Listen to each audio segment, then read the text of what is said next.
ओम। एक बार आप सभी मिलकर पवित्र गायत्री मंत्र का पाठ करें। ओम भूर्भुवः स्वः तत्सवितुर्वरेण्यं भर्गो देवस्य धीमहि धियो यो नः प्रचोदयात्। इस श्रद्धांजलि सभा में समुपस्थित हमारी सार्वदेशिक सभा के प्रधान श्रद्धेय पूज्य स्वामी आर्यवेश जी, इसी सभा में जो हम सबका इस समय नेतृत्व कर रहे हैं और इस सभा की अध्यक्षता कर रहे हैं श्रद्धेय पूज्य स्वामी आत्मानंद जी महाराज, और मेरे साथ में बैठे युवा आर्य सन्यासी मान्य श्री स्वामी आदित्यवेश जी, प्रिय रामपाल जी शास्त्री, समवेत आर्यभद्र पुरुषों, मातृशक्ति बंधुओं और पवित्र ब्रह्मचारियों। देखिए, आपने महाभारत की कथाएं अनेकों बार सुनी और अनेकों बार आपने टेलीविजन पर भी उसको सचित्र देखा है। 18 दिन के युद्ध के पश्चात दोनों तरफ की जब सेनाएं हताहत हो गई और युद्ध खत्म हो गया, तो दोनों पक्षों के व्यक्ति, कौरव पक्ष और पांडव पक्ष के व्यक्ति, अपने अपने परिचितों के, अपने अपने मान्य व्यक्तियों के शवों को इकट्ठा कर रहे थे, उनका अंत्येष्टि संस्कार कर रहे थे। उस अंत्येष्टि संस्कार के बाद जब एकदम शांति होगी, जैसे तूफान के आने के पीछे, झंझावात के आने के पीछे एकदम शांति हो जाती है, ऐसा जब सुनसान सा वातावरण बन गया तो विचार किया कि अब हमें क्या करना चाहिए, क्योंकि इस युद्ध में जितने अच्छे अच्छे वैज्ञानिक विद्वान थे वो सब हताहत हो चुके थे। इस युद्ध में बड़े बड़े योद्धा मारे गए, इस युद्ध में बड़े बड़े राजनीतिज्ञ, नीति निष्णात व्यक्ति समाप्त हो गए, खप गए। केवल मात्र यदि चारों तरफ यदि हम देखते हैं तो महिलाएं महिलाएं दिखाई दे रही हैं। अब हमें क्या करना चाहिए? तो उस समय श्री कृष्ण के विचार से, उनके कथन से पांचों पांडवों ने एक मन बनाया और कृष्ण जी ने कहा कि देखो, दादा भीष्म इस समय सरसैया पर लेटे हुए,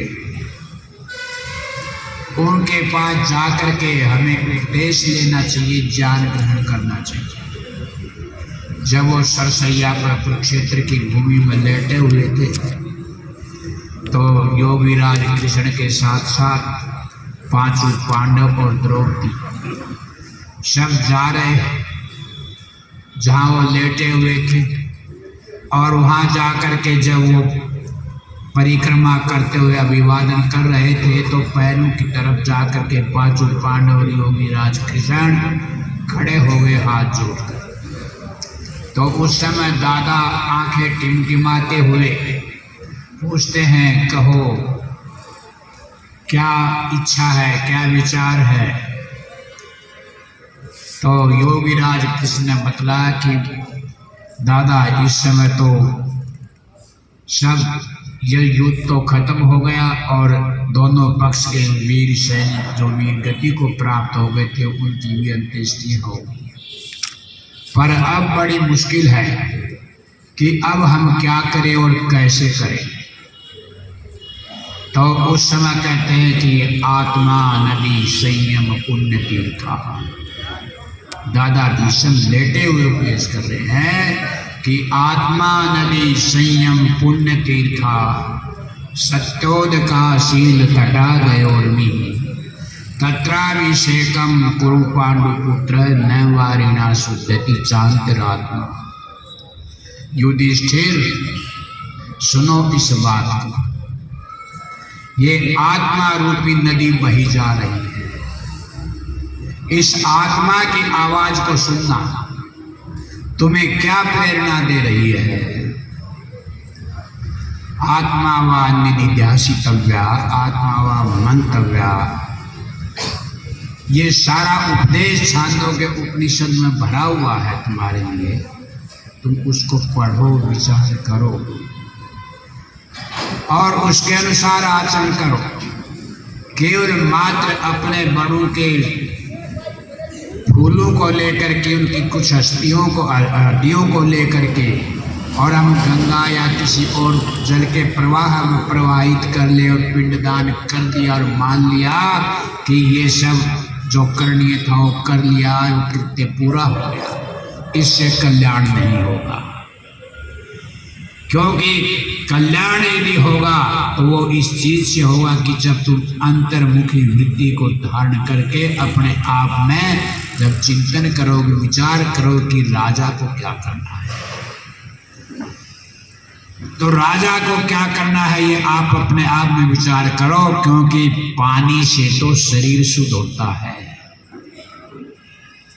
आप विचार करो कि आत्मा रूपी जो नदी है उसमें आप प्रवाहित होंगे, स्नान करेंगे, डुबकी लगाएंगे। जैसे कुछ स्वामी आर्यवेश जी कह रहे थे कि रोज रोज नई खबर आज की सरकार निकालती है।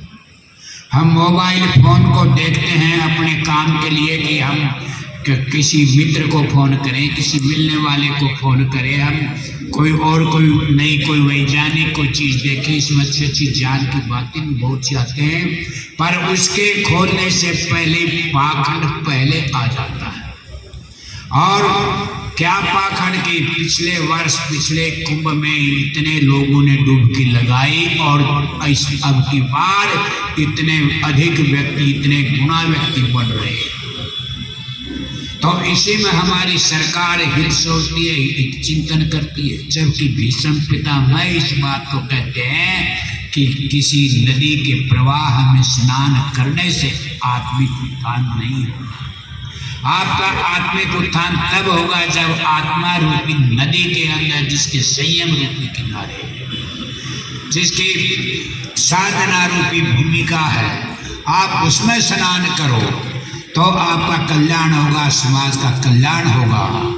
कितना सुंदर महाभारत में कहा है कि कालो वा कारणम राज्य, राजा वा कालस्य कारणम एतत्ते संशयो मा भूत राजा कालस्य कारणम। कितनी अच्छी बात कही, आपके मन में भी प्रश्न उठता है और आप भी कभी कभी कह देते हैं कि क्या करें, अब तो समय ही ऐसा हो गया। इस समय तो पाखंड बढ़ ही रहा है, इस समय तो अनावश्यक बातें बढ़ ही रही हैं। शराबखोरी, व्यभिचार और सब जितना भी गंद आप जानते हैं सब बढ़ रही, तो समय की मार है। परंतु भीष्म पिता कहते हैं कि समय की मार नहीं है, समय किसी को मारता नहीं, समय किसी को बनाता नहीं। राजा समय का निर्माता है। कालो वा कारणम राज्य, प्रश्न किया है कि काल राजा का निर्माता है अथवा राज्य व काल से कारणम, अथवा राजा काल का कारण। देखो, राजा काल का निर्माता है। मेरे भाई और बहनों तो नहीं है, खैर मैं जो है कुछ विद्यार्थी के माफ करना, तो मेरे भाई और बहनों में आपको कहना चाहता हूँ, आज जो देश के अंदर पाखंड बढ़ रहा है वो इसलिए बढ़ रहा है कि हम शास्त्रों का अध्ययन करना बंद कर चुके हैं। चिंतन और मनन करना, निधिध्यासन करना हमने बंद कर दिया है। श्रद्धेय स्वामी श्रद्धानंद जी, जो कि मेरे एक प्रकार से शिष्य थे, दीक्षा तो मैंने ही दी थी, पर दिवंगत हो गए, तुमसे बड़े ही हो गए, बड़े हैं, श्रद्धांजलि दे रहे हैं। मैं आपको कहना चाहता हूँ, जो हमसे पहले गए वो हमसे बड़े हैं, हमसे बाद में जाएंगे वो हमसे छोटे हैं। तो मैं आपको कह रहा हूँ कि देखो, काल का निर्माता राजा होता, यथा राजा तथा प्रजा, ध्यान में लिखा है। जैसा राजा प्रजा वैसी होगी, जैसा उसका चिंतन होगा वैसा ही राष्ट्र होगा। तो मैं आपको कहना चाह रहा हूँ, इस समय आप देखो कितना भयंकर पाप बढ़ रहा है।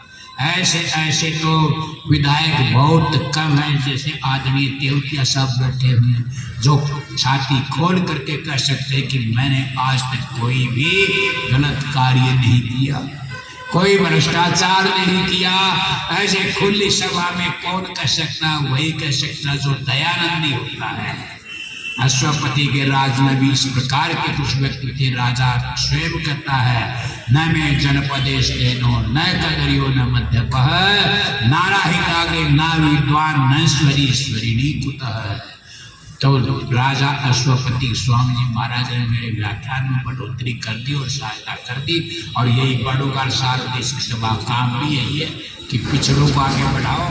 तो बात कही, कितनी बढ़िया बात कही। तो राजा अश्वपति की अतिथिशाला में 4-5 साधु सन्यासी हमारे आदित्य वेश जी की तरफ पहुंच गए और जाकर के बैठ गए अतिथिशाला में। भोजन का समय हुआ